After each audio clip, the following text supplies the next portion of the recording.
దేవుని ఎందును పెట్టి మనం కనపరచాలి, ఎందును పెట్టి దేవుని స్తుతించాలి అని మనం చూసుకుంటే ఈరోజు మనందరినీ కూడా సంఘముగా కూడుకొని ఆయన స్తుతించడానికి, ఆయన కనపరచడానికి ఈ సమయం మనకి ఇచ్చినందుకు ఆయనకి ఎంతైనా కృతజ్ఞత కలిగి ఉండాలి. పోయిన వారంలో దేవుడు ఎంతగానో నా పక్షాన నుండి ఆయన చేసిన మేలును బట్టి మీతో కొన్ని మాటలు పంచుకోవాలనుకుంటున్నాను. ఎందుకంటే నా కుటుంబంలో అటు తరపు వారు కానీ ఇటు తరపు వారు కానీ ఎవరు కూడా దేవుని గురించి తెలియని వాళ్ళు. వాళ్ళ మయాన్న నా కుటుంబాన్ని ఒక్కడే దేవుడు ఎందుకు ఏర్పరచుకున్నాడో నాకైతే తెలియదు. కానీ ప్రతి విషయంలో నేను ఎదుర్కోవడానికి నేను ఎప్పుడైతే సిద్ధపడ్డానో నాకు ఆ ప్రభు చేసిన గొప్ప కార్యం ఏంటంటే తన స్వరత్వం ఇచ్చి సంపాదించిన సంఘాన్ని నాకు ఇచ్చాడు.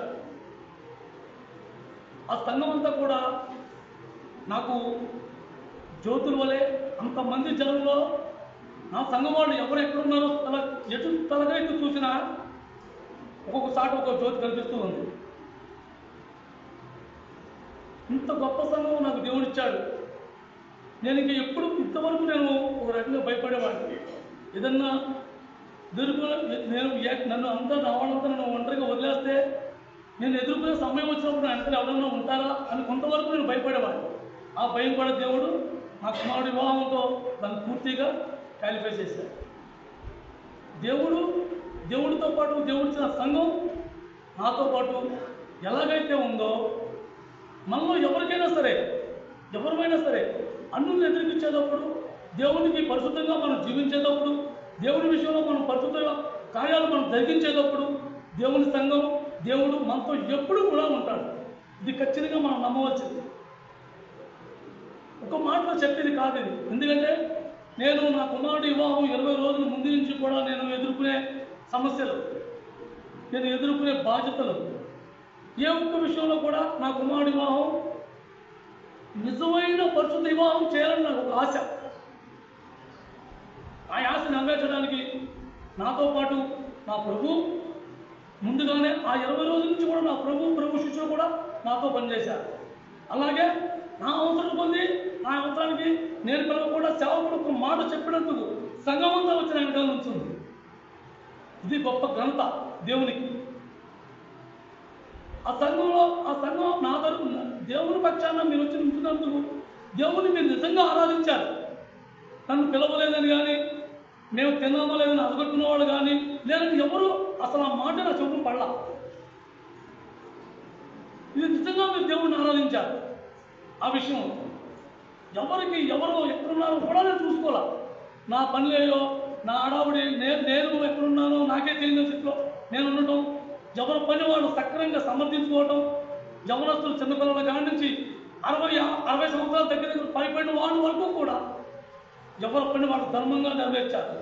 ఏ విషయంలోనూ కూడా ఎంపిక చూడలేదు. వీడు భార్య భర్తలు ఎవరు మనం పట్టించుకోలేదని కానీ, మమ్మల్ని పిలవలేదు కానీ, మేము తిన్నామో లేదని కానీ ఏ విషయంలో చింతించకుండా వాళ్ళ పని వాళ్ళు నెరవేర్చారు. అది ఎవరి వల్ల? ఆ దేవుడు వాళ్ళలో పెట్టిన ఆ పరిశుద్ధాత్మ. ఆ కార్యం దేవుడి ద్వారా మీ ద్వారా నాకు జరిగింది.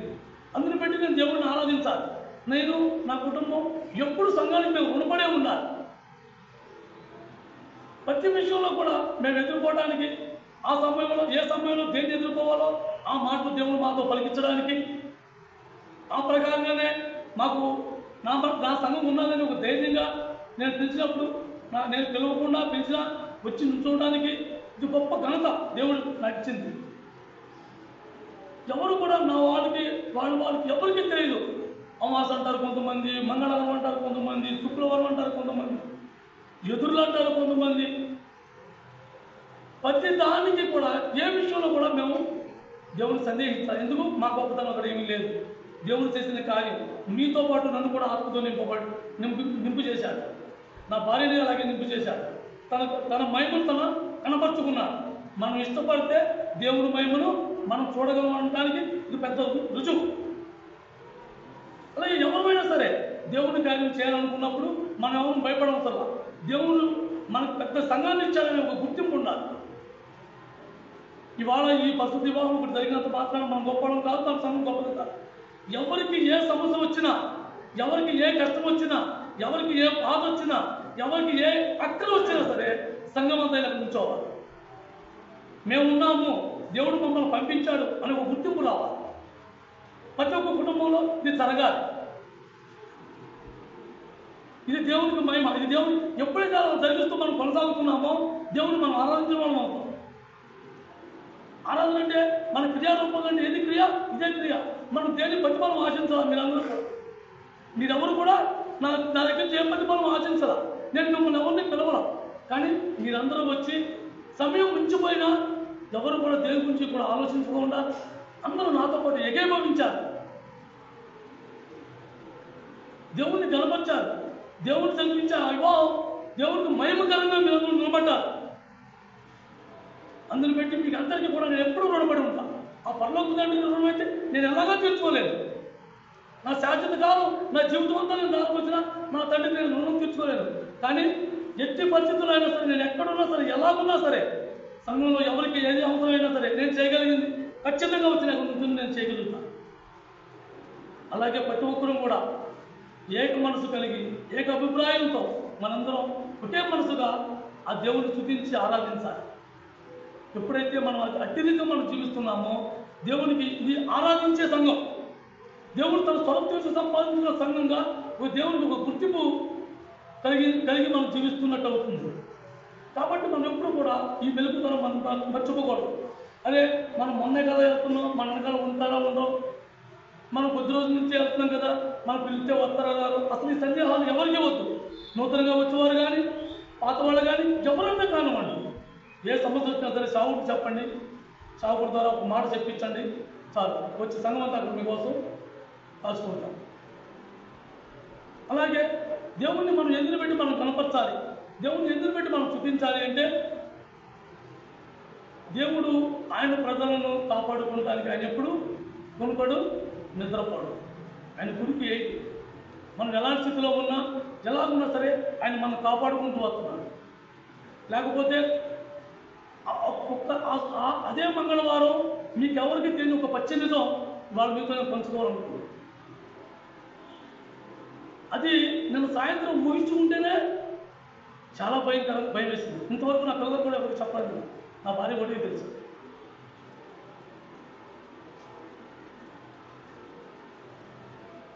నూట 121వ కీర్తన పేజీ నెంబర్ 520,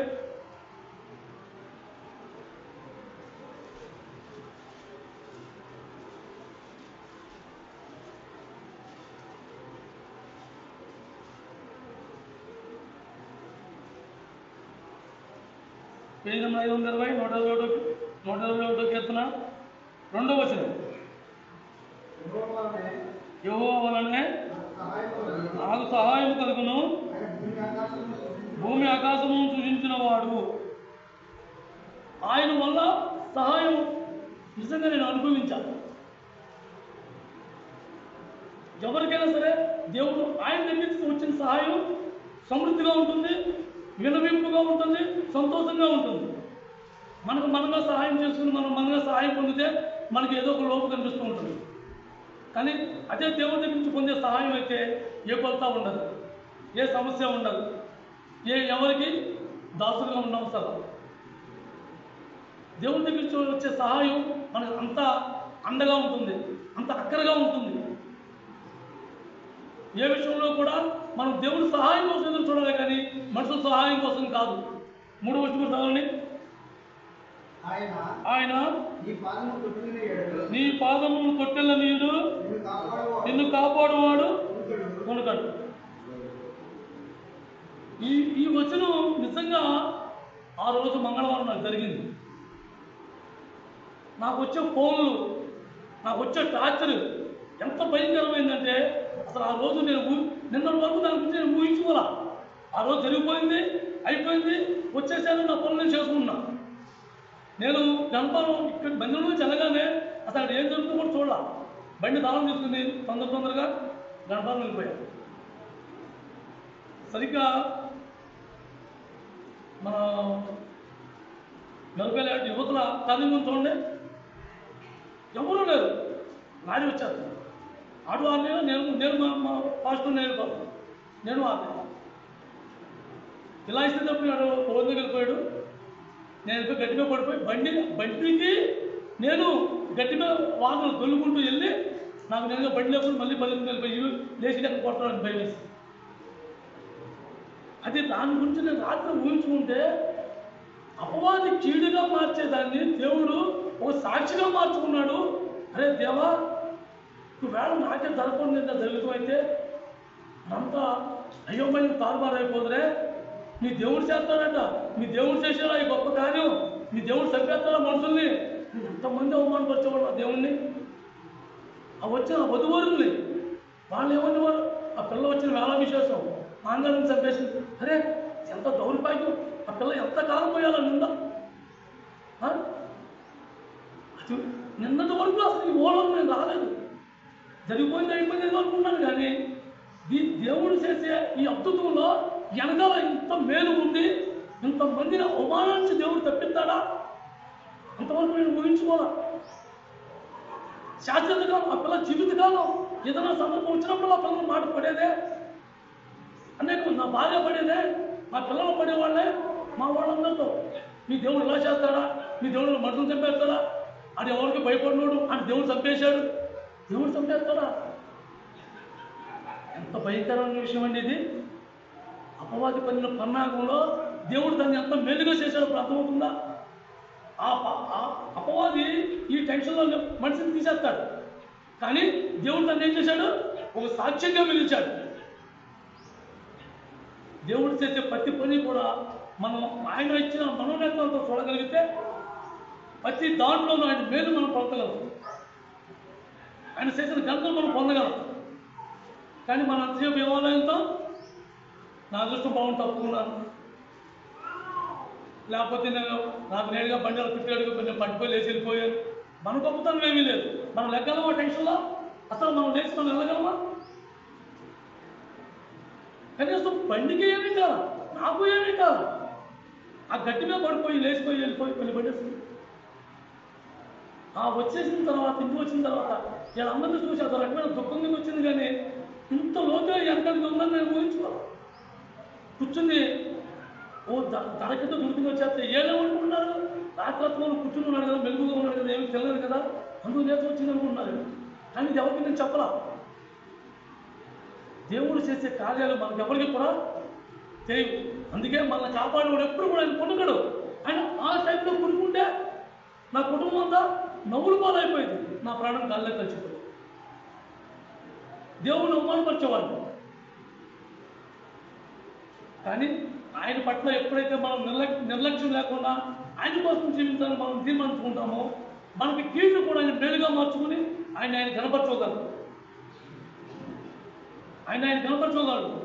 మనం ఎప్పుడు కూడా మన చుట్టూ ఉన్నట్టు గురించి మనం ఆలోచిస్తూ ఉంటాం. కానీ ఆయన తన కోసం తను నమ్మి ఉన్న వారి కోసం సమస్తం ఆలోచించే దేవుడు మన దేవుడు. ఎవరిని విడిచిపెట్టే దేవుడు కాదు. అందరినీ కూడా ఆయన రెక్కలతో కాచుకునే దేవుడు. ఆయన ఎప్పుడు కూడా కొనగడు మన కోసం. ఎప్పుడు నిరంతరం ఆయన కనుదృష్టి నీ మీద నా మీద పడి ఉంది. ఆయన కనుదృష్టి లేకపోతే మన పరిస్థితి ఏమిటో మనమే ఊహించుకుంటాం, మనమే గ్రహించుకోవాలి. ఒక నెల క్రితం సినిమా పరిస్థితి కూడా అంతే, అతను కూడా అంతే. ఆయన వాళ్ళు ఇంకా కొంచెం వెనకాల ఉన్నవాళ్ళు, కొంతమంది దేవుడు నమ్ముకున్న వాళ్ళు ఉన్నారు. కానీ నాకు ఆ ఆధారం కూడా లేదు. ఆయనకు కూడా ఎంత దేవుడికి అలాగండి వాళ్ళేమో, మీ దేవుడు నమ్ముకున్నాం ఏం సాధించామో మనం గురేమో. అందుకే మన దేవుడు మనల్ని కాపాడుకుంటాడు. ఆయన ఇచ్చిన ఆయుష్కాలంలో ఒక్క గడి కూడా ముందు కానీ వెనక కానీ మనం వెళ్ళాం. ఖచ్చితంగా ఇది పచ్చి నిజం. ఆయన మనల్ని కాపాడుకుంటూ ఉన్నాడు. మనకి ఏ ప్రమాదం జరగకుండా కాచుకుంటున్నాడు. చిన్న చిన్న దెబ్బలు తగిలితే తగలచ్చు. ఎందుకు? మనం వెలుగుదనానికి. మనం నిర్లక్ష్యం వల్ల అవి తగిలినప్పుడు మనం జాగ్రత్త పడటానికి. అలాంటి దేవుడు నీకు నాకు ఉన్నాడు. అనేక రోగాల నుంచి మనం కాపాడుతూ వచ్చాడు, అనేక ఇబ్బందుల నుంచి మనం తప్పించుకుంటూ వచ్చాడు. అనేక సమస్యల నుంచి మనం కాపాడుకుంటూ వచ్చాడు. బాధల నుంచి బయటికి వెళ్తున్నాం, వాతావరణం ఎలా ఉంటుంది, వచ్చే వరకు నమ్మకం ఉంటుందా? లేదు. కానీ మనం ఇంకా సురక్షితంగా ఈ రోజు వరకు కూడా మనం సురక్షితంగా ఉన్నాము అంటే ఆయన పెట్టిన భిక్ష, ఆయన కనుదృష్టి నీ మీద నా మీద ఉంది కాబట్టి ఇంకా మనం సజీవులుగా ఉన్నాం. అందుని పెట్టి దేవుని మనం ఆరాధించాలి. 91వ కీర్తన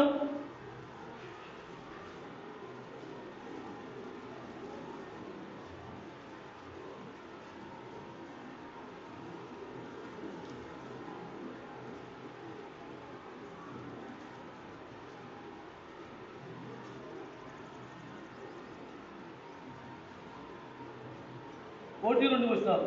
పేజీ నెంబర్ 501. మహోన్నతుని చాటున నివసించువాడే సర్వశక్తి నీడను విశ్రమించువాడు. ఆయనే నాకు ఆశ్రయము, నా కోట, నేను నమ్ముకున్న నా దేవుడని నేను యెహోవా గురించి చెప్పుతున్నా. నిజంగా కూడా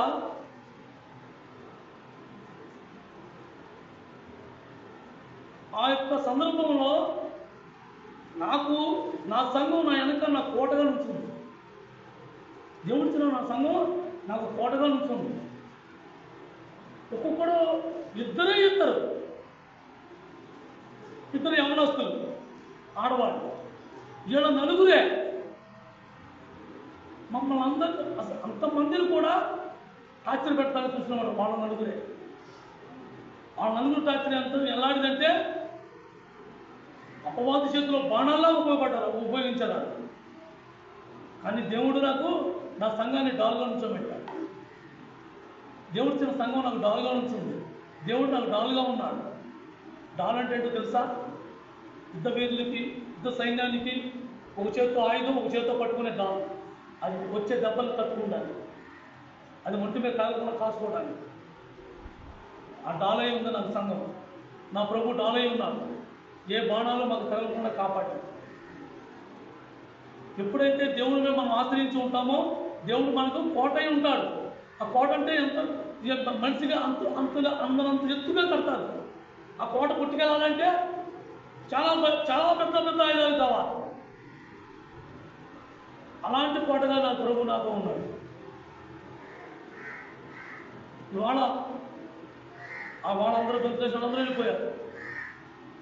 కానీ వాళ్ళ సంబంధం నేను సంతోషం గడపడానికి దేవుడి సమయం ఇచ్చాడు. ఆనందంగా నా సంబంధం కలిసి జీవించడానికి నా సంబంధం ఉన్నాను. కొన్ని సందర్భాల్లో నాకు ఒక్క మాట జ్ఞాపకం ఉంటాడు. ఎవరు నా సహోదరులు, ఎవరు నా అక్క చెల్లెళ్ళు, ఎవరు నా తల్లిదండ్రులు, నా తండ్రి చిత్తం నెరవేర్చేవారే అని యేసు ప్రభు ఏ మాట అయితే అన్నాడో ఆ మాట నాకు ఈ వారం రోజుల్లో నాకు ఆ మాటే గుర్తొచ్చింది.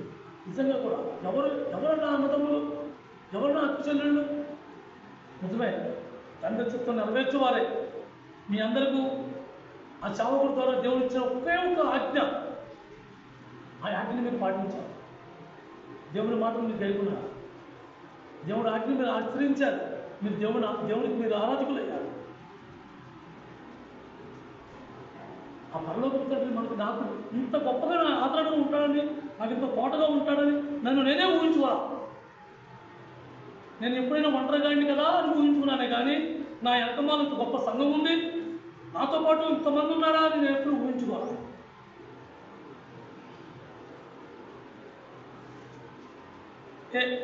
ఈ విషయంలో ఏ పనిలో అయినా సరే ఎప్పుడు కూడా ఆ ప్రభు దగ్గర కూర్చోవడం, వాళ్ళ ఎక్కడ మండవ ప్రభావాన్ని అడగడం, ఆ ప్రకారంగా నేను ముందుకు సాగానే తప్ప అన్నులైన నా ఓటు ఏ ఒక్క విషయాన్ని నేను సంప్రదించాలి, ఏ ఒక్క విషయాన్ని వాళ్ళతో నేను పంచుకోవాలి.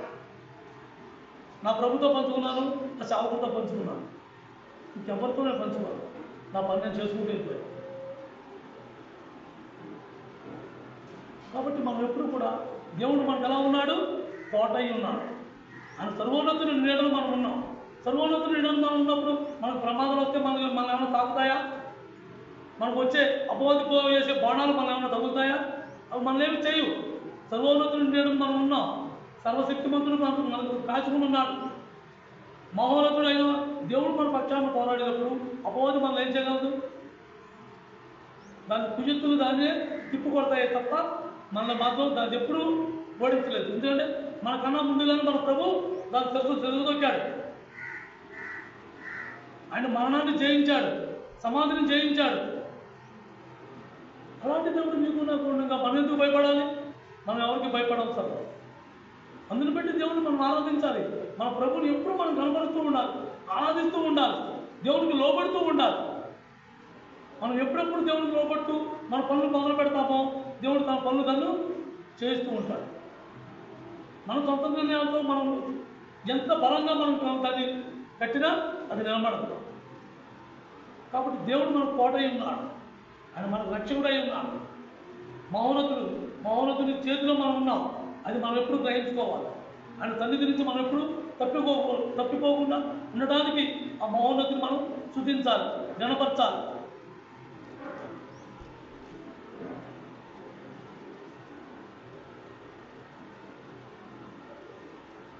మూడో వచనం చదవండి.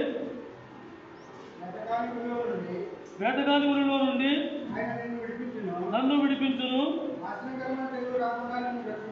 నాశనకరమైన తెలుగు రాకుండా నన్ను రక్షించును. వేటగాడి ఎవడ వేటగాడు? అపవాది. నన్ను ఎప్పుడు వేటాడుతూ ఉంటాడు.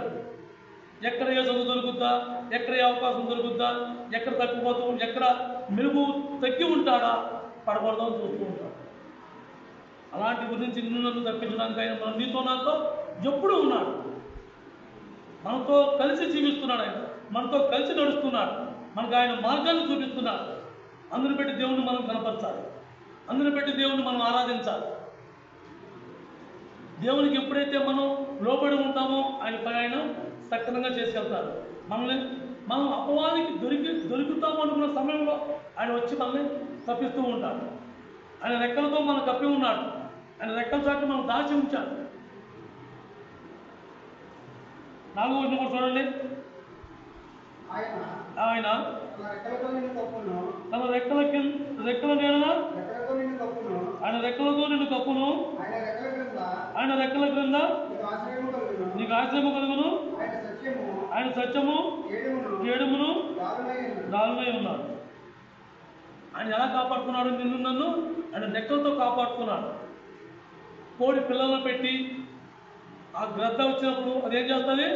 ఆ రెక్కలతో లాగా విప్పి ఆ పిల్లలన్నింటినీ కూడా దాచుకుంటాడు. అలాగే ఆ పర్లోక తండ్రి అపవాది పొందే పన్నాగాల నుంచి మనల్ని ఏం చేస్తున్నాడు?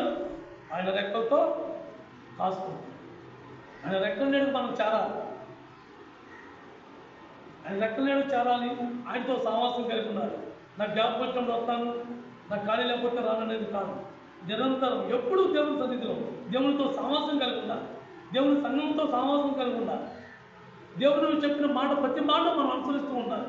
ఆ మాటను మనం గైకునాలి, ఆ ప్రకారం మనం జీవించడం నేర్చుకోవాలి. అప్పుడు నీకు ఏ అపాయము కలగకుండా ఆయన రెక్కలతో నన్ను కాసుకుంటాడు. మన ఆత్మీయ జీవితానికి గండి పడకుండా కాసుకుంటాడు. సమస్తమును ఆయన చూసేవాడు మన దేవుడు, సమస్తమును కనిపెట్టి నన్ను నడిపించేవాడు మన దేవుడు. అలాంటి దేవుడు నీకు నాకు ఉన్నాడు. మనం ఎవరికి భయపడవలసిన వాడు. మనకు అవసరమైనప్పుడు ఆయనే వచ్చి ఆయన రెక్కల కింద మనం చేర్చుకుంటున్నాడు. మనకు కావాల్సిన జీవాహారం ఇస్తున్నాడు, మనం పోషిస్తున్నాడు, కాసి కాపాడుతున్నాడు. అలాంటి దేవుడిని మనం ఆరాధిస్తాడు, అలాంటి దేవుడిని మనం కనపరచాలి. యోహాను సువార్త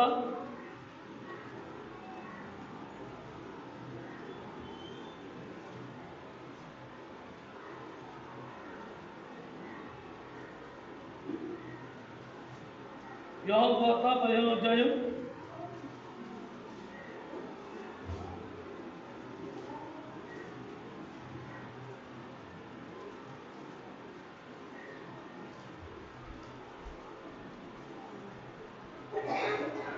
15వ అధ్యాయం పేజీ నెంబర్ 96 12వ వచనం.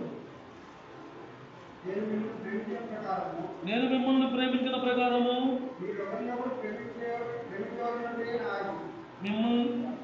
మీరు ఒకరు ప్రేమించవాలని నా ఆజ్ఞ. దేవుడు ఏ ఆజ్ఞ ఇస్తున్నాడు? మనం ఒకరినొకరు ప్రేమించుకునే ప్రేమ కలిగి జీవించడం. నిజంగా కూడా మన సంఘంలో ఆ ప్రేమ అనేకులకు ఉంది, అనేకులకు ఉంది ఆ ప్రేమ. నాతో మాట్లాడు, నేను ఆరింటికి నేను వెళ్ళను, 7ంటికి వెళ్తాను, వీడు నన్ను పిలవలేదు, వాడు నన్ను పిలిచాడు, ఈ భేదం ఏమీ లేదు. తెలిసిందా? ఆ మాట తెలిస్తే చాలు వెళ్ళి అక్కడ వాడతాడు. ఇది ఖచ్చితంగా నేను నమ్మాను. దేవుడి ఆజ్ఞ ఖచ్చితంగా పాటిస్తున్నాను. ఎవరైతే ఒకరిని కూడా ప్రేమించుకునే స్వభావంలో మనం ఉంటామో, యేసుక్రీస్తు ప్రభు ప్రేమలో మనం పాల్పొందిన వాళ్ళం. మన ప్రేమ ఎప్పుడైతే వాళ్ళకి నాకు వైరం ఉంది అనే ఒక్క చిన్న ఆలోచన మనలో వచ్చినా అపవాది దాన్ని బలంగా మొదలుపెడతాడు. ఆ చిన్న వేరు మొక్కలా ప్రేరేపిస్తుంది. ఆ మొక్క చెట్టు అవుతుంది, చెట్టు మాను అవుతుంది, మాను వృక్షం అవుతుంది. ఆ వృక్షాన్ని ఎవరు పేకలేదు. ఇది కాబట్టి మనం ఎప్పుడు కూడా ప్రేమ అనేది వాళ్ళ చాలా సింపుల్, సులువైపోయింది. కానీ నిజమైన ప్రేమ, యేసుక్రీస్తు ప్రేమించే ప్రేమ క్రైస్తవులకు మాత్రమే ఉంటుంది. అది కూడా అందరికీ కాదు. నిజంగా దేవుని కోసం జీవించాలి, ఇంతవరకు జీవించిన జీవితం అర్థమైపోయిన జీవితం జీవించాము, ఇక మీద జీవితం అలా కాదు. నేను చేయగలిగింది ఏదైనా సరే నా పిల్లలకు చేయాలని ఒక తపన, ఆశ, నా ప్రభు కోసం జీవించాలని ఒక ఆలోచన ఉన్నవారు ఖచ్చితంగా ప్రేమిస్తారు, అందరినీ ప్రేమిస్తారు. సాధ్యమైనంత మట్టుకు వారు చేయగలిగింది సహాయం చేస్తూ ప్రేమిస్తూ ఉంటారు తప్ప ఎవరిని కూడా ద్వేషించే మనసు వాళ్ళు ఉండదు. కాబట్టి మనం ఒకరినొకరు మనం ప్రేమించుకునే స్వభావంలో మనం ఉన్నాం, మనం ఆ మార్గంలో మనం నడుస్తున్నాం. ఇంకా ఎవరైనా తెలియని వాళ్ళు తెలుసుకోవడానికి, ఇంకా ఎవరైనా నేర్చుకునే వాళ్ళు ఉంటే నేర్చుకోవడానికి, వాళ్ళ ఆ ఒక్కరోజు నిజంగా దాన్ని వర్ణించాలంటే ఈరోజు వర్తమానంతో నాకే సరిపోతుంది, నా జీవితానికి నాకే అదే సరిపోతుంది. ఏ ఒక్కళ్ళు కూడా అన్ని రకాలు అందరికీ పెడుతూ వాళ్ళ ఆనందంలో ఉన్నారే, పెట్టే ఆనందంలో ఉన్నారే, కానీ మేము తినలేదనే ఆలోచన అసలు ఒక్కళ్ళు కూడా లేదు. ఆడవాళ్ళు కాల్చి మగవాళ్ళు చిన్న యవనస్తులు కాల్చి పెద్దవాళ్ళు ఎవరికి అసలు ఆ ఆలోచన లేదు. వాళ్ళ పని వాళ్ళు ఏ పని ఎవరు ఏ పని అయితే నిర్ణయించుకున్నారో వారి పనులు నిజమైన దేవుని ప్రేమతో నిర్వహించారు. ఇది దేవుని ప్రేమ. అలాంటి ప్రేమ నా సంఘంలో ఉంది, నాకు ఆదరణ, ఆ ప్రేమ నాకు రుచి చూశాను. కాబట్టి మనం అందరం కూడా ఇంకా ఎవరైనా మనం ఆ స్థితిలో లేకపోతే మనం నేర్చుకున్నాం. మన ప్రభు మనతో ఉన్నాడు, సంఘం ఉంది. మనం తెలియనప్పుడు సంఘంలో మనకన్నా పెద్దవాళ్ళు ఉన్నారు, వాళ్ళ దగ్గర నేర్చుకున్నాం. అటువంటి ప్రేమ మనం పొందుదాం, నలుగురు సహాయపడదాం, నలుగురితో పంచుకుందాం, ఆ ప్రేమను మనం నడిపిద్దాం. యేసుక్రీస్తు ప్రభు అందరినీ ప్రేమించాడు, ఒకరిని కాదు అందరినీ ప్రేమించాడు. అలాగే మనం కూడా ఆత్మీయతగా ఉన్నవారిని, ఆత్మీయతలో లేని వారిని, ప్రతి ఒక్కరిని, పొరుగు వారిని, ఎవరినైనా సరే ప్రేమించే స్వభావంలో మనం జీవించినప్పుడే యేసుక్రీస్తు ప్రభులాగా ఆయన మనకిచ్చిన ఆ యొక్క ఆజ్ఞ ఏంటి? ఒకరిని ఒకరు అంటే ఒకరిని నువ్వు నేనే కాదు, మన చుట్టుపక్కల ఉన్న వాళ్ళు అందరైనా సరే, ఎవరైనా సరే వాళ్ళు ప్రేమించే మనస్తత్వం మనకు కలిగి ఉండాలి.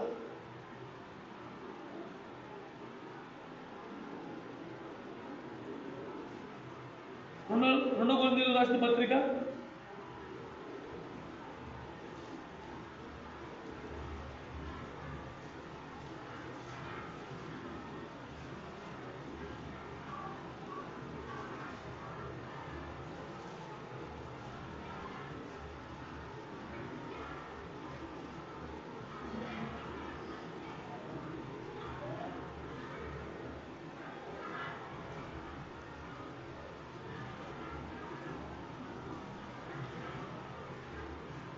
3వ అధ్యాయం పేజీ నెంబర్ 160.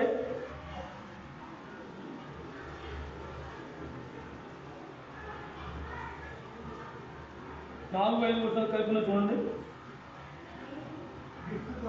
క్రీస్తు ద్వారా దేవుని ఎడల మాకు ఇట్టి నమ్మకం కలదు, మా వలన ఏదైనా అయినట్లుగా ఆలోచించుటకు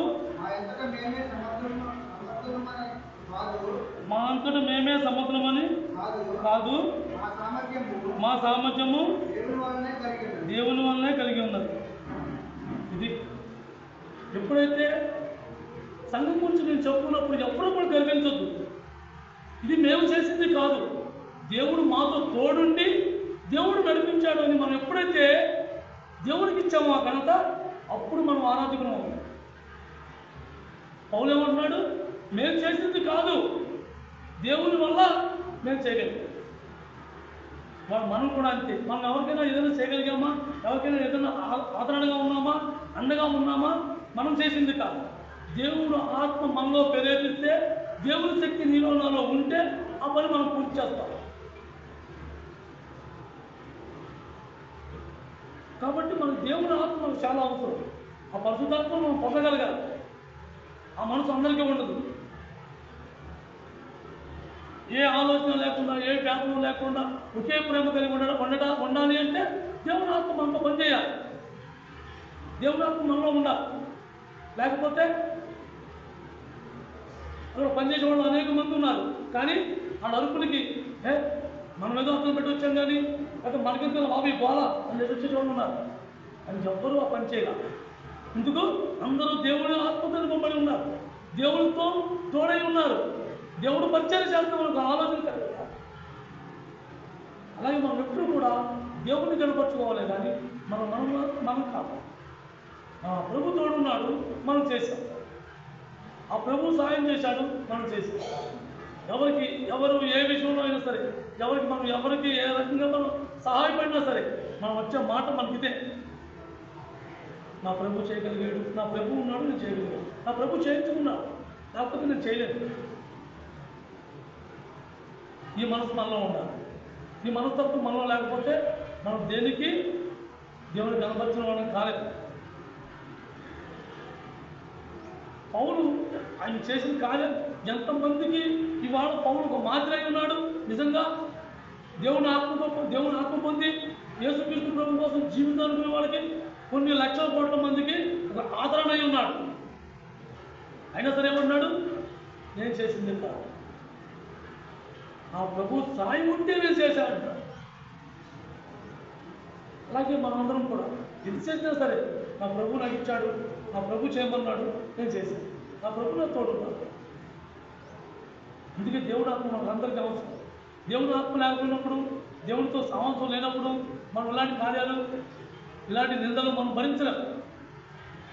నాకు తెలుసు, మిమ్మల్ని చాలామంది ఎలా ఇసుకుని ఉంటారు, నేను లేను అక్కడ. కానీ ఎవరి పనులను నిర్వహించాలి, మీరు ఎలా నిర్వహించగలిగారు? మీకు రోషం లేదా? మీకు పౌరుషం లేదా? ఉంది. మీరు ఉప్పు తరుగుతున్న వాళ్ళే, కానీ మీలో దేవుని ఆత్మ ఉంది, దేవుడిచ్చిన ఆత్మ మీలో ఉంది. కాబట్టే మీరు అన్నింటినీ వహించుకున్నారు, సహించాలి. అందుకే దేవుడికి మీరు ఆరాధించగలిగారు. వాళ్ళ మీరు దేవుడిని ఆరాధించాలి. ఇది దేవుని ప్రేమ. దేవుని ప్రేమ అలాంటిది. ఏ సమయంలో ఏదొచ్చినా, ఏ నిందొచ్చినా, ఏమి పని అడ్డుకుంటే ఆలోచించారు. వాళ్ళ గురించి వాళ్ళు ఆలోచించుకోరు. వాళ్ళ దేవుని ఘనత కాపాడుకోవాలి, దేవుని యొక్క మహిమను పోగొట్టుకోకూడదు, దేవుని యొక్క పిల్లలకి అవసరాలను మనం తీర్చాలి. ఒక తప్ప ఉండవాలని మాత్రం వాళ్ళకు ఉండదు. అలాగే పౌరులు కూడా తను చేసిన కార్యాలు ఎలా చేశాడు, ఇది చేసినా సరే మనందరికీ బాధ్యతగా దేవుని సన్నిధి చేరడానికి కొన్ని పత్రికలు రాశాడు. ఎందుకు రాశాడు అంటే మనం జీవించడానికి, దేవుని కోసం మనం జీవించడానికి, మనం నేర్చుకోవడానికి మనకు ఆ పత్రిక అవసరం. ఆ పౌరుతో దేవుడు అలా రాయించాడు. అందుకని పౌరు అన్నాడు, నేను చేసింది కాదు, దేవుడు తోడుగా ఉండి చేయించాడు. ఇది మనకు చాలా అవసరం.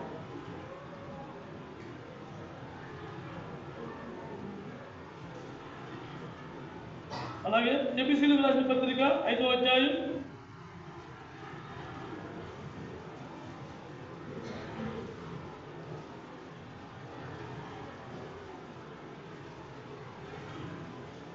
6వ నేర్పి దేవుణ్ణి ఎంతో ప్రేమ కలిగి మనం ఎలా ఆరాధించాలి, ఎలా ఉంటే ఆరాధన అవుతుంది, దేవుడికి మనకు ఎలాంటి సావాసం కలిగి ఉండాలి.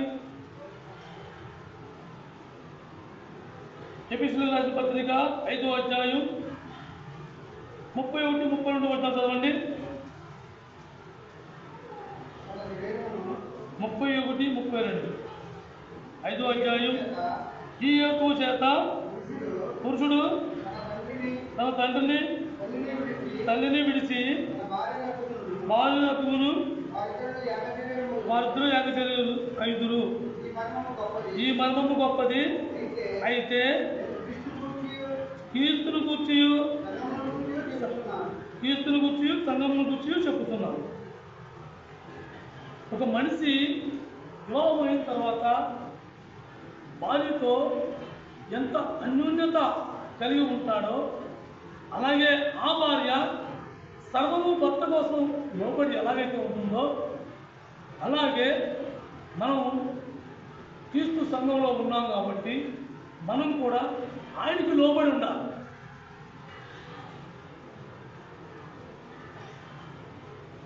ఎలా లోబడి ఉండాలంటే ఇష్టపూర్వకంగా లోబడాలి. ఒక సేవకుడు చెప్పాడని, ఒక సేవకుడు చెప్పిందని, సంఘ విశ్వాసం చెప్పాడని కాదు, నీకు నువ్వుగా.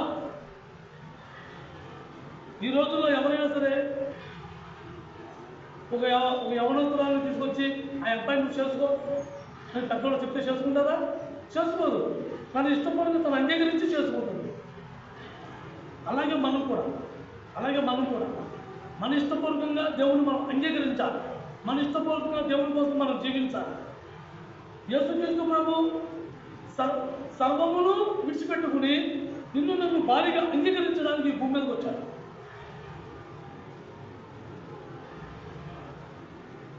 ఆ స్త్రీ ఆ పురుషుడికి ఎలాగైతే ఇష్టపూర్వకంగా లోపడితే తను ఇష్టపూర్వకంగా అర్పించుకుంటుందో, అలాగే మనం యేసుక్రీస్తు ప్రభుకి ఆయన చేసిన త్యాగానికి మనం ఇష్టపూర్వకంగా ఆయన లోబడి ఉన్నామా?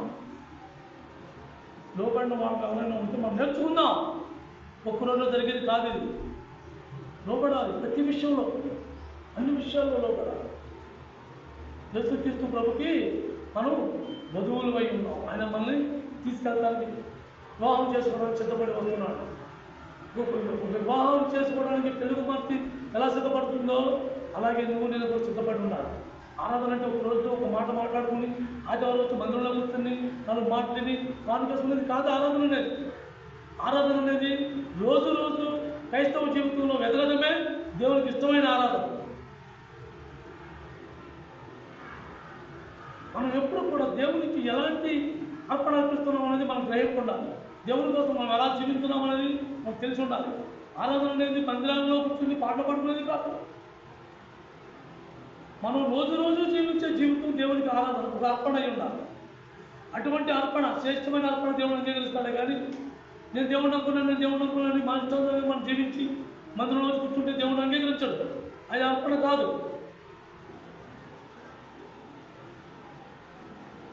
లోకం కోసం దేవుడు నీ కోసం నా కోసం ఆయన సర్వాధికారాన్ని విడిచిపెట్టుకున్నాడు. అలాగే ఒక స్త్రీ ఎక్కడ నిన్న గణేష్ చూసిన తర్వాత నాకు ఒక ఆలోచన వచ్చింది. ఎక్కడో పుట్టిన ఆ అమ్మాయి ఎక్కడో గుంటూరు జిల్లాలో పుట్టిన అమ్మాయి, గణేష్ మన పశ్చిమ గోదావరి జిల్లాలో పుట్టిన అబ్బాయి. వాళ్ళిద్దరు కలిసి 3 రోజులు కాలా. 2 రోజులు ఇక్కడ మనకు ఉంటా కూడా వెళ్ళిపోవడం కదా వచ్చేసి ఎలా వచ్చింది? ఆ బంధం దేవుడు ఎంత బలమైన బంధం అది. అందుకే సంఘాన్ని యేసుక్రీస్తు ప్రభుని అంత బంధంగా కూర్చాడు. ఎవరు? పౌలు అంత బంధంగా కూర్చి మనకు రాశాడు. ఆ వివాహ బంధం ఎంత బలమైందో, క్రీస్తుతో లేకుండా ఉన్న బలం అంత బలమైంది అన్నప్పుడే అది ఆరాధన అవుతుంది. ఆ స్త్రీ ఎలాగైతే అర్పించుకుంటుందో, ఆ కన్య ఎలాగైతే తనగా అర్పించుకుంటుందో, మనముగా క్రీస్తు కోసం జీవించడం నేర్చుకోవాలి. కొనసాగాలి, ముందుకు సాగాలి. ఆ ప్రకారం మనం జీవించడం నేర్చుకోవాలి. 33వ వచనం కూడా చదవండి. మెట్టుకు మీలో ప్రతి పురుషుడును తన్ను వలె తన భార్యను ప్రేమింపవాలను, భార్య అయితే తన భర్త ఎదుట భయం కలిగి ఉండవలను. భార్యను ప్రేమించడం అంటే అన్ని విషయాల్లో ప్రేమించాలి. క్రీస్తు అయితే మనం అన్ని విషయాల్లో ప్రేమించాలి. మనం ఎంతో మురుకంపులో ఉన్నా, పనికి బాల స్థితిలో ఉన్నా, దేవుడు ఎవరో తెలియని స్థితిలో ఉన్నా, దేవుడు నమ్ముకున్నాం లేని చెప్పుకుంటూ మన ఇష్టానుసారంగా మనం జీవించినా యేసుక్రీస్తుతో మనం ప్రేమిస్తూనే ఉన్నారు. ఆ భార్య భయం కలిగి భర్తకు లోబడాలి. భయం అంటే ఏ భయం? వచ్చి కొడతాడేమో అని భయమా? లేక వచ్చి తిడతాడేమో అని భయమా? లేకపోతే ఇది వండి పెడితే తిందేమో అని భయమా? ఆ భయం కాదు. నేను చేసే పని వల్ల నా భర్తకి ఎక్కడ అవమానం జరుగుతుందో అనే భయంతో జీవించాలి. నేను చేసే పని వల్ల నా భర్త ఎక్కడ తలదిచ్చుకుంటాడనే భయంతో జీవించాలి. నేను చేసే పని వల్ల నా కుటుంబం ఎక్కడ ఇబ్బంది పడుతుందో అని భయంతో జీవించాలి. నేను కట్టుకునే నా చిన్న కుటుంబంలో ఏ కలత రాకుండా, ఏ మచ్చ రాకుండా, ఏ యొక్క ఇబ్బంది రాకుండా నేను చూసుకునే అనే భయంతో జీవించాలి. అలాగే మనం కూడా నేను చేసే క్రియ వల్ల నా ప్రభుకి ఎక్కడ అవమానం కలుగుతుందో అనే భయంతో జీవించాలి. నేను నడిచే నడక వల్ల నా ప్రభుకి ఎక్కడ మాలిన్యం అంటుకుంటుందో అనే భయంతో నడవాలి. అంతే. ఆ రోజు అది ఊహించుకున్నాను. నా వల్ల ఆ స్పీడ్ వల్ల నా ప్రభుకి ఎంత అవమానం పొందేది అనుకున్నాను. ఆ రోజు నుంచి నేను 40 నుంచి బండి తోలుతాను. మన రోడ్డు కూడా 80 వెళ్ళేవాడిని. ఎందుకంటే ఆ తొందరపాటు వల్ల నా ప్రభుకి అవమానం, ఆయన అవమానం జరిగేది. అది ఎవరి వల్ల? నా తొందరపాటు వల్ల. వాళ్ళు తొందర పెట్టారని నేను తొందరపడతాం, నేను స్పీడ్గా డ్రైవ్ చేయటం, బండి కంట్రోల్ కాకపోవటం, ఇది ఎవరిది? నా వల్ల. నా ప్రభువుకి అవమానం జరుగుతుంది. నా ప్రభువుని ఎంతోమంది ఏళ్ళగా మాట్లాడేవారు. అలాగే మనం ప్రతి ఒక్కరు కూడా ఆ ఆలోచన మనకు చాలా అవసరం. మన సావాసం, ఎవరితో మనం సావాసం చేస్తాం అని మనకు ఒక మెలుగు ఉండాలి. ఎవరితో మనం ఎక్కువ సమయం గడుపుతున్నామో ఆలోచన కలిగి ఉండాలి. మనం తగ్గించుకునే స్వభావం అంటే ఎక్కడ ఉంటుంది? ఎప్పుడైతే క్రైస్తవులతో ఐక్యత కలిగి మనతో సమానంగా జీవించే వారితో కలిగి మనం జీవించినప్పుడే మనం సన్నిహితంగా తగ్గించుకుంటూ వచ్చేస్తాం. ఆ తగ్గించుకునే స్వభావం మనల్ని ఉద్రేకపరిచే స్వభావంలో రానివ్వదు. ఆ వానని పడుకుంటుంటే ఆ ప్రమాదం జరుగుండేది కాదేమో. కానీ నా ప్రభు నాకు తోడుగా ఉండి ఆయన కాపాడుకుని నన్ను కూడా కాపాడాడు. ఆయన కనపరుచుకున్నాడు, నన్ను కాపాడాడు, నా కుటుంబాన్ని రక్షించాడు. అలాగే మనం కూడా మన ప్రభువు పట్ల మనకు ఎంతో మెలుగు అవసరం.